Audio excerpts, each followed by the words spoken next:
स्वभाव माया में ही सुख ढूंढने का बन गया है। इसके कारण अधर्माचरण बन जाते हैं। उसके फलस्वरूप बड़ी विपत्तियां, दुख, क्लेश, अशांति, नाना प्रकार के द्वंद्व सहने पड़ते हैं। फिर लगता है कहाँ भगवान हैं, अगर वो होते तो हमारी रक्षा कर लेते ना।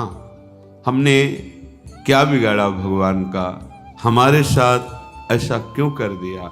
ऐसे अज्ञान जनित प्रश्न हमारे हृदय में हमारी आस्तिकता को उखाड़ फेंकते हैं। विश्वास करो, जिसका अहम समर्पित हो गया है और जिसका अनन्य चिंतन होने लगा है, सारी जिम्मेवारी प्रभु उसकी ले लेते हैं। संचित कर्म को भस्म करके, क्रियमाण को निष्फल करके, प्रारब्ध को निष्प्रभावित करके उसे परमानंद में डुबो देते हैं। अगर आप अपना भार प्रभु के चरणों में समर्पित करके निश्चिंत होना चाहते हैं तो दो बातें हैं। आप बेपरवाह हो जाएंगे, आपको प्रतिपल अनुभव होगा कि हमें कोई हाथ पकड़कर चला रहा है। हमारे जीवन रथ का वो सर्वज्ञ सारथी बन चुका है, कदम कदम पे मुझे बचाकर आगे बढ़ा रहा है। ये तब अनुभव होगा जब अहंकार समर्पित होगा। थोड़ा भी अहम है तो ये अनुभव में नहीं आएगा। दूसरी बात, अनन्य चिंतन। फिर तुम्हें योगक्षेम की चिंता बिल्कुल नहीं होगी। ये अज्ञान जनित धरा में मैं कर रहा हूं ऐसा, मैं आगे ऐसा कर लूंगा, मैंने पीछे भी ऐसा किया है, ये भ्रम। अनन्यश्चिन्तयन्तो माम ये जनाः परिपासते तेषां नित्याभियुक्तानां योगक्षेमं वहाम्यहम्।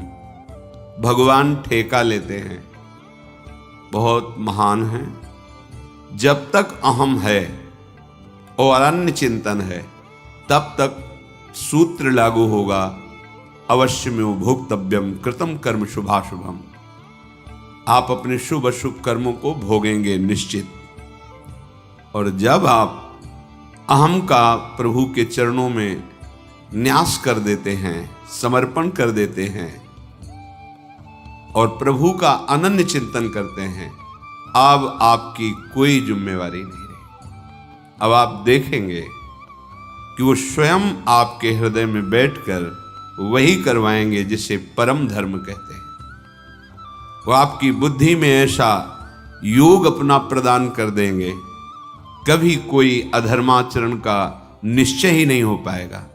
पर उसके लिए अनन्य चिंतन, तेषाम सतत युक्तानाम भजताम प्रीतिपूर्वकम। प्रेम पूर्वक निरंतर सतत जो भजन करता है तो ददामि बुद्धि योगम तम येन माम उपयांति ते। मैं उसे बुद्धि योग प्रदान, बुद्धि योग अर्थात अब कृष्णाकार बुद्धि हो गई, भगवदाकार हो गई। अब उसमें विषय स्फुरण की गुंजाइश ही नहीं रह गई। किसके? जो सतत भजन करता है, अनन्य चिंतन करता है। ये दो बातें परमार्थ की बहुत महिमामयी हैं। अहम का समर्पण और निरंतर चिंतन। ये दो बातें पकड़ ली तो परमार्थ की ऊंचाई पर चढ़ जाओगे। यही दो बातें ना होने के कारण अन्य सब साधन होने पर भी भगवदानंद का अनुभव नहीं होगा। अनुभव नहीं होगा तो विश्राम भोगों में होगा। भोगों में विश्राम होगा तो कुछ दिनों में मलिन बुद्धि ये प्रश्न उठा देगी, कहां वो रक्षा करते हैं, ऐसा होता तो ऐसा कर लेते ना। ऐसे भ्रम पैदा हो जाएगा। अगर शुद्ध बुद्धि भगवत भजन परायण है तो जो रक्षा करने वाले हैं वही सृजन करने वाले हैं और वही विनाश करने वाले हैं। जो अधर्माचरण अहंकार से कर्ता भोक्ता भाव लिए हैं, उनके कर्म के अनुसार उनको फल भोगते। भगवान कहते तिनकह काल रूप में भ्राता, विनाश लीला भी उनकी है। वो अपने आप से अपने आप का सृजन करते हैं, अपने आप से अपने आप का पालन करते हैं, वो अपने आप से अपने आप का लय कर लेते हैं। ये बुद्धि योग प्राप्त महापुरुष ही निश्चय कर पाते हैं। बुद्धि योग उसी को प्राप्त होता है जो सतत भजन करता है। तेषाम सतत युक्तानाम भजताम प्रीति पूर्वकम राधा राधा राधा। यदि सतत भजन नहीं, अहम समर्पित नहीं, तो परमार्थ की बातें केवल होती, स्थिति नहीं होती। लेकिन परमार्थ का सुख कौन चाहता है? सुख तो सब चाहते हैं, अविनाशी, निरंतर प्रफुल्लित होकर के परमानंद में मगन रहना। पर इसकी जो दिशा है, इसका जो मार्ग है, उस पे आप कदम भी नहीं रखना चाहते। और जहां दुख ही, अशांति ही सुख का रूप लेके आ रही, उसी को गले लगाना चाहते हैं। बस यही भ्रम दूर करने के लिए जिसने भ्रम रचा है, वही भगवान शास्त्र रूप में, संत रूप में, सदगुरुदेव के रूप में हमें वो मार्ग बताते हैं जिससे हमें परमानंद का अनुभव होता है। पर हम मन के अनुकूल होने की बात सोचकर कि अगर हम मन के अनुकूल नहीं होंगे तो ये जलाएगा हमें कष्ट देगा। अहम की अनुकूलता, हमें सम्मान मिले, हमें प्रियता मिले जगत की, लेकिन हम अपने आराध्य देव से विमुख रहें, कदापि नहीं। ये बड़ा भ्रम है, आप इसे अच्छे से समझ लो। ये कभी विश्राम को प्राप्त नहीं हुआ। ये संकल्प बनाता है, अगर ये शरीर भोगने को मिल जाए, मैं विश्राम को प्राप्त हो जाऊं। ये पदार्थ भोगने को मिल जाए, ये दृश्य देखने को मिल जाए, ये श्रवण प्रिय संगीत सुनने को, ये बात सुनने को, इंद्रियों के सहित मन, शब्द स्पर्श रूप रस गंध, और चाहता है विश्राम। भ्रमित करके हमको जहां बिल्कुल विश्राम नहीं है, बिल्कुल आनंद नहीं है, वहां ले जाता है और फिर खुद अनुभव करके कहता है इसमें तो नहीं है, शायद उसमें होगा। फिर वहां से विचलित करके दूसरे में, दूसरे से तीसरे में पूरा जीवन व्यतीत कर देता है। पकड़ो तो इसकी चाल को। ये छलिया हमको छल रहा है और हम अपने आप को इसके अधीन करते चले जा रहे हैं, और उसकी चाल को ना समझकर हम समझते हैं ये मन हमें सुख देगा, जो कहता है वो मुझे कर लेना चाहिए। गलत सलाहकार है, फंसा देगा, पराजित करा देगा, बंधन में डलवा देगा। जैसे जिस राजा का मंत्री यदि गलत सलाह दे तो राज्य नष्ट हो जाता है, यदि वैद्य गलत सलाह दे तो मरीज को रोग पूर्ण रूप से अधीन करके नष्ट कर देता है। यदि सद्गुरु शिष्य के अनुकूल होकर बोले तो उसका नाश हो जाता है। शास्त्र के अनुकूल, सिद्धांत के अनुकूल तो उसको परमात्मा प्राप्ति होती है। ऐसे ही इस मन रूपी सलाहकार ने मुझ भगवद अंश को ऐसी सलाह दी कि शब्द स्पर्श रूप रस गंध, ये जो माया रचित हैं, इनके भोगने में बड़ा सुख है। जहां जहां कहता है वहां वहां, जो जो क्रिया कहता है वो क्रिया, जैसे जैसे कहता है वैसे वैसे। पर कभी इस छलिया मन ने ऐसा नहीं कहा कि बस हो गया, जिस मार्ग में चला भी सुख नहीं मिला, ये सब मिथ्या है, सत्य वचन है, अब मुझे वापस होना चाहिए, इस मन की सलाह में नहीं फंसना चाहिए। पर नहीं, उसी छलिया मन का साथ देकर, इतना साथ देकर कि स्वयं मन बन करके, कि मन मानो मैं हूं, मन को अच्छा लगा, मेरे को अच्छा लगा, मन को बुरा लगा, मेरे को बुरा लगा। इतनी तन्मयता, यही हमारा पतन है, यही हमारी मायाकृत आकर्षण की वृत्ति है जो हम समझ नहीं पा रहे। रात दिन जैसा इसने कहा इंद्रियों के सहित वैसी ही चेष्टा की, पर सहज सुख जो हमारा स्वरूप है, चेतनामल सहज सुख राशि, हम अपने स्वरूप का विस्मरण करके हमारे ही बल से बलवान होकर इस मन और इंद्रियों ने हमें फंसा दिया, दुर्गति कर दी।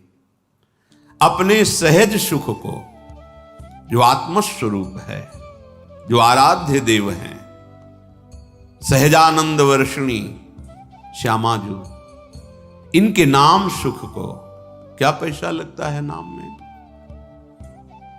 अंदर ही अंदर राधा राधा राधा, किसके सहयोग की जरूरत है? कौन सी क्रिया के संपादन की जरूरत है? राधा राधा राधा। अब नाम स्मरण करते हुए जो धर्म कर्म है खूब करो, 10 गुना लाभ बढ़ेगा।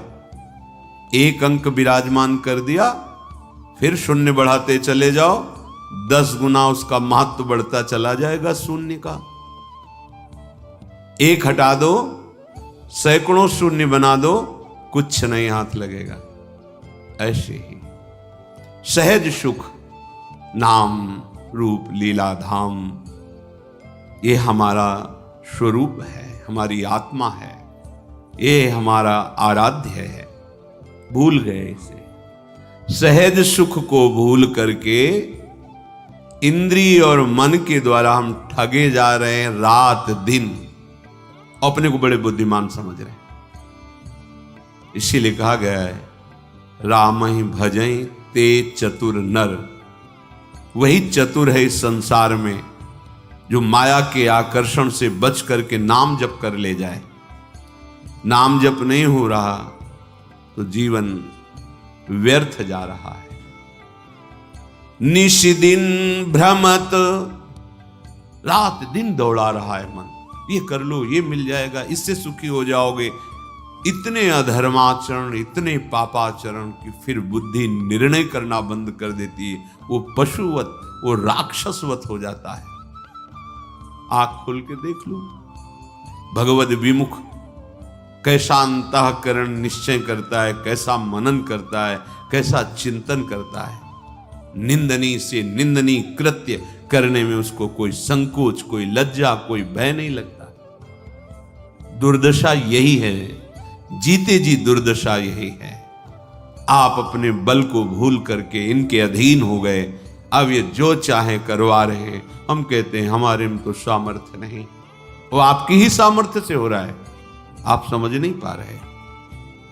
भ्रमत, आप भ्रमित हो गए हैं। ऐसा लगता है मन बहुत बलवान, इंद्री बहुत बलवान, और आपके ही बल से वो बलवान है। श्री प्रहलाद जी महाराज भगवान नृसिंहदेव जी से कह रहे हैं, हे नाथ, जैसे एक पुरुष की बहुत सी स्त्रियां हों और वो अपने अपने शयन गृह की तरफ उसे खींच रही हों, ऐसी दुर्दशा है। नेत्रेंद्रिय अपने सुख के लिए, श्रवणेंद्रिय अपने सुख के लिए, घ्राणेंद्रिय अपने सुख के लिए, रसेंद्रिय अपने सुख के लिए, त्वगेंद्रिय, जनेंद्रिय, सब। प्रभु बचा लो इस दुर्दशा से जीव को। तो प्रभु ही शास्त्र, सदगुरुदेव संत के रूप में वो सूत्र बताते हैं, वो युक्ति बताते हैं, जिससे तुम मुक्त हो जाओगे इस बंधन से। फिर तुम्हें समझ में आएगी ये बात। अभी तो ऐसा लग रहा है कि कथा भागवत का कोई पुण्य मिले सुनने का, और जो चाहे वो हमें लाभ मिल जाए, बस यही है। यद्यपि विषयों के संग ने कितनी जलन प्रदान की, असही। पहले भोगने की इच्छा की जलन, फिर भोगने में जो इच्छा की थी भोगने की, वो सुख नहीं मिला। फिर उसके बाद एक नवीन तृष्णा, नवीन भोग वासना, वो जला रही। भोगते भोगते क्षीण हो गई शक्ति, बलहीन हो गया, इंद्रियां बलवान, भोग इच्छा बलवान, रात दिन जला रही। ऐसे संकट में, ऐसी प्रवृत्ति में वो निकल नहीं पा रहा, अंदर ही अंदर जल रहा है। कैसे निकले? यद्यपि जान रहा है कि यही मुझे कष्ट दे रहा है, यही मुझे फंसा रहा है, फिर भी उसी में। यद्यपि विषय संग सह्यो दुषह दुख, विषम जाल अरुझान्यो। आहा, असही संकट सह रहा है, कठिन जाल में फंस गया है। ये जाल दिखाई नहीं देता, बस फांस लेता है। कहां फंसे हो देखो, पर अंदर से ऐसे फंसे हो कि जी नहीं सकते। ये माया जाल है। मछली फंसती तो जाल तो दिखाई देता है, लेकिन माया का फेंका हुआ जाल दिखाई नहीं देता, फंस जाता है जीव। और ये सदगुरुदेव के शास्त्र के वचन ही इस जाल से तुम्हें मुक्त करा सकते हैं, दूसरा कोई नहीं। और इस जाल का प्रभाव है कि उस जाल से निकलना ही नहीं चाहता, उसी जाल में सुखी रहना चाहता है। ये बड़ी विचित्र दुरत्यय भगवान की भ्रमात्मक माया है। यद्यपि विषय संग सह्यो दुषह दुख, विषम जाल अरुझान्यो, तदपि न तजत मूढ़ ममतावश, जानत हो नहीं जाने हो। एक को फेंक के आ रहा है, जला के आ रहा है, गाड़ के आ रहा है और कह रहा है भाई रो मत, सबकी यही दशा होती है। जान रहा है इसका, अरे कोई साथ नहीं जाता, सबको ऐसे जान रहा है, पर ना जाने हो। वो केवल बोल रहा है, अंदर से नहीं समझ रहा है, फिर जाके उसी विषयों में सुख खोजता है। उसको ये पता नहीं कि जिस शरीर का आश्रय लेकर हम विषय भोग रहे, ये शरीर ही नष्ट हो जाने वाला, ये शरीर ही दुखमय है। फिर इससे भोगे जाने वाले विषय कैसे सुखमय हो सकते हैं? रसेंद्रिय अच्छे अच्छे पदार्थों के लिए ललचा रही है, खाने के बाद 6 घंटे के बाद ऐसा दुर्गंध युक्त मल बनता है, उसी को ललचा रही। कैसी कैसी माया जनित जाल के फंदे जिसने हमें बांध रखा है। अरे केवल प्राण पोषण करो, धर्म युक्त कार्य करो, निरंतर नाम जप करो और छूट जाओ इस शरीर बंधन से। ये समझ में ही नहीं आता। तुम अविनाशी हो, शरीर विनाशी है। शरीर से जितने भोग भोग रहे हो, ये सब मायाकृत जादू का तमाशा है, इनकी सत्ता ही नहीं है। बस प्राण पोषण करो और प्राणनाथ का भजन, उनकी आज्ञा के अनुसार मुक्त हो जाओगे इस माया खेल से। बहुत जन्म हो गए, अनेक जन्मों में बहुत से कर्म किए और ये कर्म रूपी कीचड़ में ऐसा फंसा लिया, हम निकल ही नहीं पा रहे। एक कर्म बख्शने वाला नहीं। एक एक चेष्टा इस भूमि पर जो आप करेंगे, एक कर्म भूमि है। इस भूमि पर इसीलिए शब्द कहा है। अन्य लोकों में वही कर्म करोगे जो तुम्हें भोग भोगने, बस नवीन कर्म नहीं होता। देवलोक में नवीन कर्म नहीं होता कि आप नया अनुष्ठान कर्म कर, नहीं, अपने किए हुए अनुष्ठान का शुभ फल भोगो। नरक में अपने किए हुए अशुभ कर्मों का, पाप कर्मों का फल भोगो। अन्य लोकों में भी ऐसा है, एकमात्र ये। इसीलिए यहां जन्म लेने के लिए देवता भी ललचाते हैं। बड़े भाग मानुष तन पावा, सुर दुर्लभ सदग्रंथन गावा। ये कर्म एक एक सेकंड का हिसाब है। आप क्या बोल रहे हैं, क्या देख रहे हैं, कैसे पूरा का जितना समय दिया गया 80 वर्ष 100 वर्ष, तो जिस दिन आप इस भूमि पर प्रकट हुए उसी समय से शुभ अशुभ कर्म का भोग लागो, और जहां चेतना जागृत हुई नवीन कर्म वो आपके ऊपर। शास्त्रीय सिद्धांत से शायद 14 वर्ष की अवस्था तक मांडव्य ऋषि धर्मराज से व्यवस्था बनाई, क्योंकि उस समय पूर्ण चेतना धर्म की क्या वृत्ति ये नहीं जागृत होती, तो उस समय तक के लिए तो इसके आगे जो कर्म होते हैं उनका एक एक हिसाब होता है। ऐसा ना समझो आप जो हंसी मजाक कर रहे हैं, आप देख रहे हैं, बोल रहे हैं, छू रहे हैं, ये सब आपका रजिस्टर है, बढ़ रहा है। किस विषय में आप बोले, क्या बोले, उस बोलने में क्या दोष था, आपने क्या क्रिया की, वो सत शास्त्रों की सम्मति से है या निषेधात्मक है, उसका फल आपको मिलेगा। और यदि एक आप युक्ति सीख गए कि अब जो मैं कर्म करने जा रहा हूं वो श्री भगवान की प्रसन्नता के लिए होगा और भगवान के द्वारा दिए बल से होगा, वो कर्म बांधेगा नहीं, और जब कर्म हुआ तो पूर्ण समर्पित प्रभु को मुक्त हो जाओगे। पर कहां इतना ध्यान है, अहम इतना स्मृति थोड़ी रहने देता है कि ये कृष्ण प्रीत्यर्थ कर्म करने जा रहा हूं, ये कृष्ण प्रीत्यर्थ कर्म हो रहा है, ये कृष्णार्पणम मस्तु के लिए कर्म हो रहा है, अभी आनंद आने लगेगा। पर नहीं, अहंकार से मैंने किया, मैं करूंगा, मैं